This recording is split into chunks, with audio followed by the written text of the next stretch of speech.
کدے بھی بیوی دے آنکھیں لگ کے ماں نو برا نہیں جے کہنا نے، کدے بھی گھر والی دے آنکھیں لگ کے باپ نو برا نہیں جے کہنا ہے۔ اللہ دی قسم ہے جڑا باپ دا سہارا بنے گا، جڑا جناب ماں دا سہارا بنے گا، ماں پتر منگ دیے میرے آخری ویلے میرا پتر کم آئے گا، باپ پتر منگدا ہے جدو بڑھاپے دی حالت دے اندر میرا پتر میرے کم آئے گا۔ وہ جدو باپ بڑھاپے دی حالت دے اندر پہنچ جائے نا، ماں بڑھاپے دی حالت دے اندر پہنچ جائے، جدو باپ دی اکھیاں دی بینائی کم ہو جائے، جدو ماں دی اکھیاں دی بینائی کم ہو جائے، جدو باپ دے ہتھاں وچ راشاں آ جائے، جدو باپ دے ہتھاں وچ کم کماٹ آ جائے، میرے بھائیاں اس وقت خیال کرنا ہے باپ نو چھڑکنا بھی نہیں ہے، باپ نو اف بھی نہیں کہنا، اے میں نہیں کہہ رہا میرا اللہ فرما رہا ہے فلا تقل لهما اف ولا تنهرهما وقل لهما قولا کریما۔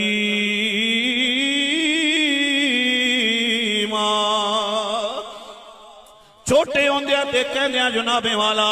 ایک پتر بھی کہندا باپ میرا ہے، دوسرا بھی کہندا باپ میرا ہے، پر پتہ اس وقت لگدا ہے جدو باپ چرپائی تے آ جائے، جدو ماں چرپائی تے آ جائے نا، پھر پتہ چلدا ہے باپ کس دا ہے تے ماں کس دی ہے۔ توجہ کریو میاں صاحب فرماندے نے کہ بچے پالن سوکھے ہوندے، ہاں اے بچے پالن سوکھے ہوندے تے اوکھے ہوندے ماں پے پچھلی عمریں اس نکتے دی تے سمجھ لگ جاندی ہے آپے۔